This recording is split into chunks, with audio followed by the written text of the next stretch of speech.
নমস্কার, সবাই কেমন আছেন? আশা করি খুব ভালো আছেন। আর আমায় আশা করি ভুলে যাননি। আমি সুবর্ণা চলে এসেছি আপনাদের সামনে আমেরিকা উইথ বাঙালিয়ানা থেকে একটা নতুন ব্লগ ভিডিও নিয়ে। সবাইকে জানাই স্বাগতম। Morning everyone. আজকে সকাল থেকে দেখছি বৃষ্টি হয়েছে আর রাস্তাঘাট পুরো ভিজে ভিজে হয়ে আছে। আজকের ওয়েদারটা তুলনামূলক ঠান্ডা। এখন বৃষ্টি হয়নি, বৃষ্টি থেমে গেছে, বাট সকালবেলায় বৃষ্টি হয়েছে, তাই খুব ঠান্ডা লাগছে। খুব ঠান্ডা মিন্স এটাই ঠিক আছে বাবা, এত ঠান্ডা মানে এত গরম পড়েছিল, রেহাই একটু।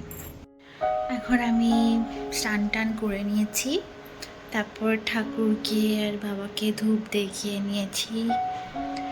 এবার খেতে বসবো। আজকে সারাদিন বাইরেটা মেঘলাই হয়ে রয়েছে দেখছি। এত মানে বৃষ্টি হওয়ার কথা ছিল, অতটাও বৃষ্টি হয়নি, জাস্ট একবার দুবার করে ছিটে ফোঁটা পড়ছে। বাট একটা জিনিস রেহাই যে অতটাও আজকে গরম নেই। বাবার এই যা গরম পড়েছে।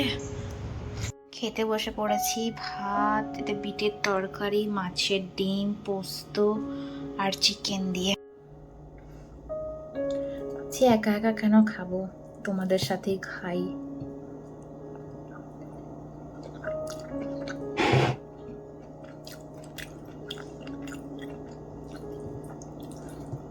এই বিটের তরকারিটা আমার হাজবেন্ড করেছে, বাকি সব কিছু এখানে আমি করেছি। পোস্ত, মাছের ডিমের বড়া,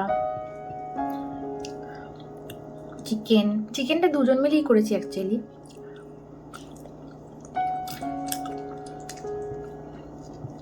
কারণ কাঁচা চিকেন এখানে কাটতে হয়, কাটাকাটিতে আমি পারবো না। এখন দুপুরবেলা মিন্স এখন 4টে বেজে গেছে। আমি হঠাৎ করে জানলা দিয়ে একটা জিনিস দেখতে পেলাম, তাই ভাবলাম তোমাদেরকে নিয়ে এসে দেখাই। ওই যে গাছটা রয়েছে আমাদের বাড়ির সামনে, ওই পারে, রাস্তার ওই পারে, ওখানে ওটা রয়েছে। ওটা ঈগল না শকুন, ভালচার, ভালচার মানে শকুনই হবে আই থিঙ্ক। সো ওটা দেখাচ্ছি, দেখো।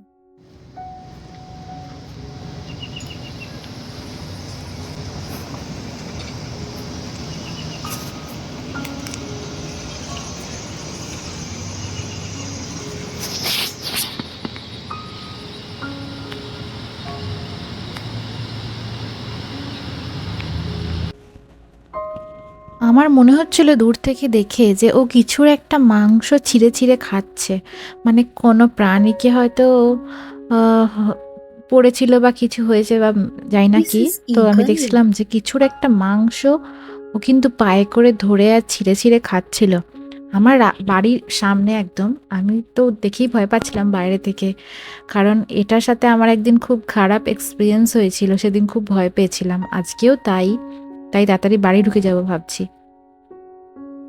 একবার যখন রাস্তা দিয়ে হেঁটে আসছিলাম তখন এটাকে দেখেছিলাম, এই শকুনটাকে, শকুন বা ঈগল, আই ডোন্ট নো কি নাম। তো যখন দেখেছিলাম তখন ওই ভয়ে রাস্তা বেরোতে পারছিলাম না, কারণ ওটা তো যদি অ্যাটাক করে, কারণ ওটা তখন ওর খাবার সংগ্রহ করছিল, একটা পাখি সামনে মরে পড়েছিল। তো ভাবছিলাম যে যদি আমাদেরকে অ্যাটাক করতে আসে, তাই ভয়ে তখন আমি রাস্তাটা পেরোতে পারিনি। আজকে দেখো বাড়ির সামনে এসছে, ওই যে দেখো রাস্তার ধারে ডাকছে আবার। উড়ে চলে এলেই তো হলো। আই থিঙ্ক কিছু একটা খাচ্ছে, কে জানে। এটা কিন্তু শকুন, ঈগল তো হবে না। কিছু একটা পেয়েছে, সেটা কেউ খাচ্ছে, কিছু মেরে খাচ্ছে। কি মারলো?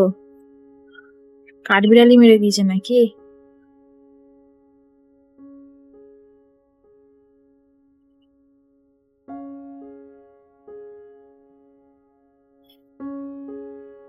যে ছানাটা বানিয়েছিলাম, মানে পনিরটা, দেখো এগুলো কতটা থিকনেস হয়েছে পনিরটা।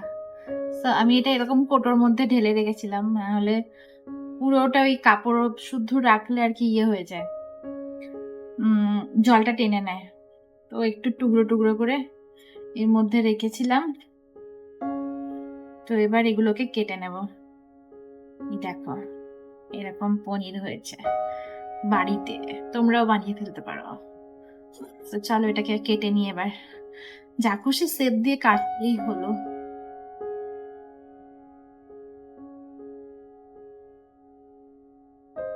আমি ওকে এর মধ্যেই রাখবো তুলে। তো এটা তো সেম ঠিকঠাক শেপই আছে, এটাও ঠিকঠাক শেপই আছে।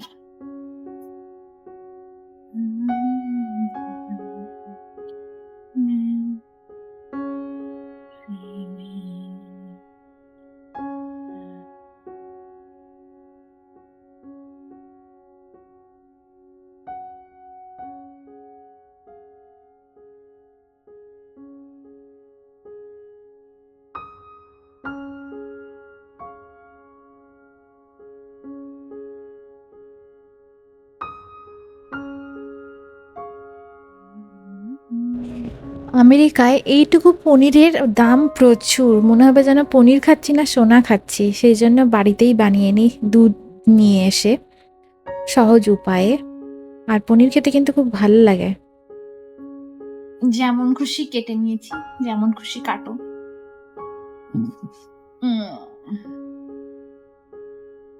আমি পনিরগুলো এখানে কেটে নিয়েছি।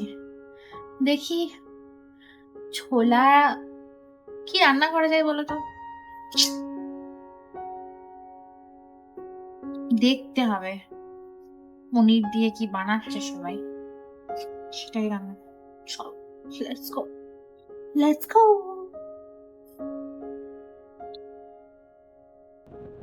ভাবছি আজকে চানা পনির করব, যেটা বিয়ে বাড়িতে হয় না, ওই রাধা বল্লভীর সাথে দেয় চানা পনির, ওই রকম কাবুলি ছোলা দিয়ে। এমনি বানাতাম রাতের জন্য কিছু একটা খাবার, তাই ভাবলাম যে এটাই বানিয়ে দিই। পনিরটা দিলে আরো বেশি টেস্ট হয়ে যাবে তরকারিটার। তো সেই জন্য আমি এখন পনিরগুলোকে একটু নুন দিয়ে ভাজছিলাম। বেশ নরম নরম খেতে হয়েছিল, দোকানের মতন অতটা হার্ড হয়নি। তাই এগুলোকে আলাদা করে আমি আর জলে ভেজাইনি। এটাই ঠিক আছে, আমার এরকম থিকনেসই ভালো লাগে। রান্না করতে করতেই আমি অনেকগুলো পনির ভাজা খেয়ে নিয়েছিলাম। এটা শুকনো মানে শুধু ভাজা খেতে খুব ভালো লাগে। বেশি ভালো লাগে ওই ছানার বড়া দিয়ে, যেটা মা তরকারি করতো, সেই ছানার বড়াটা ভাজা অবস্থাতেই খেতে আমার খুব ভালো লাগতো। ছানার বড়াটা ওই মাখো এই করো অনেক ঝামেলা, সেই জন্য পনিরই ঠিক আছে, শর্টকাটে ভালো খেতে হয়ে যায়, তাই না? তোমাদের কোনটা প্রিয়, পনির না ছানার তরকারি? আর এই কদিন যে আমি ব্লগ দিচ্ছিলাম না, তোমরা আমাকে কে কে মিস করেছো অবশ্যই কমেন্ট করে জানাবে, কিন্তু তবেই জানবো যে এই ভিডিওটা তোমরা পুরোটা দেখেছো, যদি এই প্রশ্নের উত্তর তোমরা দিতে পারো। এখানে আমি কিছুটা শুকনো করে ভেজে নিচ্ছি, সেটা হচ্ছে টমেটো, পেঁয়াজ আর লঙ্কা, আর একটা দুটো কাজু দিয়েছিলাম। তো এই আর গোলমরিচও দিয়েছিলাম, মানে কিছুটা গরম মশলা দিয়ে দিয়েছিলাম। তো সবগুলোকে এবার ভেজে নিয়ে আমি পেস্ট করেছি। এবার এই পেস্টটা এখানে দিয়ে দিচ্ছি। এবারে এই পেস্টটা দেওয়ার আগে কড়াই দিয়েছিলাম সে বেসিক যে মশলাগুলো থাকে আমাদের ইন্ডিয়ান, সেটা হচ্ছে হলুদ, জিরে গুঁড়ো, ধনে গুঁড়ো, কাশ্মীরি লঙ্কা, আদা বাটা দিতেই ভুলে গেছি আমি এই রান্নাটাতে। আমি এই ভয়েস ওভার দিতে গিয়ে আমার মনে পড়লো, তারপরে রান্না করার পরেও মনে পড়েছে যে আমি এই রান্নাটাতে আদা বাটাই দিইনি। তবে এটা আদা বাটা ছাড়াও কিন্তু খেতে দুর্দান্ত হয়েছিল, যেহেতু পেঁয়াজটাকে পেস্ট করে পেঁয়াজটাকে ভেজে তারপরে বেটেছি, তাই এটা কিন্তু পুরো মাখনের মতন খেতে হয়েছিল। যাই হোক, এখানে মশলাটা আমি কষিয়ে নিই, বেশিক্ষণ সময় লাগবে না। তারপরে এই যে কষানো হয়ে গেছে মশলাটা, দেখছিলাম তেল ছেড়ে এসছে। এবার এখানে আমি দই দিয়ে দিয়েছিলাম, একটু টক দই। এই টক দইটাও কিন্তু বাড়িতেই পেতেছিলাম। তো একটু টক দই দিয়ে মশলাটাকে কষিয়ে নেব, তারপরে চানাগুলো দিয়ে দেব। চলো কষিয়ে নিই। এই কাবুলি চানাগুলো দেখেছি, যতই প্রেশার করে সিটি দিই না কেন, এটা গলতেই চায় না, নরম হতেই চায় না, অনেক শক্ত থাকে। যদিও আগের দিন রাত থেকেই ভিজিয়ে রেখেছিলাম, আমার যেন মনে হয় যে রান্নার সময় এইগুলোর ভেতরে মশলাটা ঢুকছে না। তবে খেতে ভালো লাগে। আমি প্রত্যেকটাই খাওয়ার সময় একটু সেনে, সেনে খাই। তো আমার মা ওই জন্য মানে আমি ছোট থেকেই গলা, গলা খাবার খেতে পছন্দ করি। মানে পেঁপে একদম পেকে গলে গেছে এ ধরনের খাবার। তো এম মা বলবে যে এক মানে ছোট থেকেই আমি বয়স্কদের মতন খাবার-দাবার খেতে পছন্দ করি, বুড়ি ঠাকুমাদের মতন। সেই জন্য রাগাতো। দিদি, মা, বাবা সবাই রাগাতো। কারণ বাড়িতে সবথেকে গলা ভাত, সবকিছু আমি খেতে গলা পছন্দ করি। উফ, রান্না করতে করতে ঘরে এত চোখ জ্বলছে, আমি বাইরে বেরিয়ে আসতে বাধ্য হলাম। বাপরে, ঘরটা পুরো এবারে দম বন্ধ হয়ে যাচ্ছে, এত চোখ জ্বলছে, এবারে চোখ দিয়ে জল বেরিয়ে যাচ্ছে পুরো। এইটুকু ঘরের মধ্যে রান্না, পেঁয়াজের ঝাঁঝ, ওরা কি করে জানবে যে ইন্ডিয়ান খাবারে এত ঝাঁঝ হয়? Very very very tough situation. একটু বাইরে এসে দাঁড়াচ্ছি আজকে। এই ওয়েদারটা আজকে খুব ভালো লাগছে অ্যাকচুয়ালি, তাই ভাবলাম আজকে বাইরে এসে একটু দাঁড়াই। হয়তো এখানে সেখানে হরিণ কোথাও বেরিয়েছে, দেখতে পাইনি। তবে আজকে একটা নতুন জিনিস দেখেছি, সেটা হচ্ছে ভালচার। মানে দেখেছি আগে, বাড়ির সামনেই প্রথম দেখলাম। হচ্ছে এবার আমি এতে অ্যাড করে দেব পনির। এক্স্যাক্টলি চানা পনিরের রেসিপি আমি জানি না, তবে আমি আমার মতন বানানোর চেষ্টা করেছি। আমার মনে হয়েছে রান্না করতে করতে যে সব রান্নার প্রসেসই মোটামুটি ওই একই, কোনটা আগে দেওয়া, কোনোটা পরে দেওয়া, কোনোটা ভেজে বেটে দেওয়া, কোনোটা কাঁচা বেটে দেওয়া, আমার এগুলোই মনে হয়েছে। আর ওই আগে পরে দেওয়ার নিয়ম আছে। যাই হোক, আমি পরেই দিয়ে দিয়েছি পনিরটাকে, তারপরে আর একটু জল দিয়ে ফুটিয়ে নিচ্ছিলাম। একটু কাসুরি মেথি দিলাম লাস্টে, আর তার সাথে দিয়ে দিলাম একটু গরম মশলা। একটা ভাজা মশলা বাড়িতে গুঁড়িয়ে রেখেছিলাম, ওটা কিন্তু খুব ভালো হয়েছে, সব রান্নাতে কিন্তু টেস্ট বাড়িয়ে দিচ্ছে। ধনে, জিরে, আরও কী সব দিয়ে বেটে রেখেছিলাম, ভুলে গেছি আমি এখন। যাই হোক, এই যে দেখো কিরম দেখতে হয়েছে। বাইরে এসে আমি একটু বসলাম, ভালো লাগছে না ঘরের মধ্যে, সেই রান্না করছি কখন থেকে দাঁড়িয়ে দাঁড়িয়ে। তো হচ্ছে বাইরে আজকে ওয়েদারটা ভালো আছে, এখানে বসে আছি তো হাওয়া দিয়ে শীত ধরিয়ে দিচ্ছে, এতটাই ঠান্ডা আজকে ওয়েদারটা। এরকম যদি সব দিন থাকতো খুব ভালো হতো, না বেশি গরম না বেশি শীত, খুব সুন্দর আজকের ওয়েদারটা। ও আমি এখানে বসে আছি, সামনে দিয়ে যাচ্ছে হরিণ। ও, তার মানে ওই খেয়েছে টমেটো গুলো, তাই না? তুমি খেয়েছো টমেটো গুলো? দেখছে আবার, পালিয়ে গেল। তো আমি এখানে বসেছিলাম এখানটাতে, বাইরেটাতে, আর দেখছি হরিণ এসছে, ও এখনো দাঁড়িয়ে আছে। ওই যে দেখো, ওই যে এখানটা, এখানে এখানে এদিকে চলে গেল। আমি বললাম না যে বৃষ্টি পড়েছে মানে তো হরিণের দেখা পাবোই একবার না একবার। আমি এখানটাতে বসেছিলাম, ও মাই গড, আকাশটা দেখো কি সুন্দর হয়েছে। দাঁড়াও তোমাদেরকে ব্যাক ক্যামেরায় দেখাচ্ছি। এই যে দেখো কি সুন্দর হয়েছে আকাশটা, তাই না? ওই জায়গাটা দারুণ লাগছে দেখতে।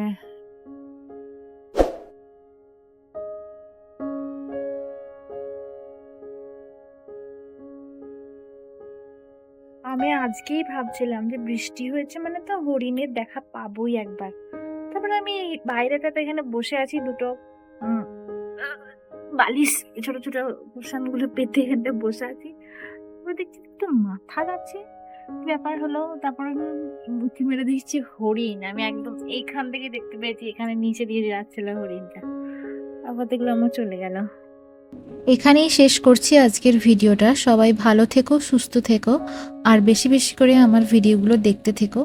আজকের মতন আসি, তোমরা কমেন্ট করলে তবে কিন্তু আমি ভিডিও বানাতে ইন্সপায়ারিত হব। টাটা।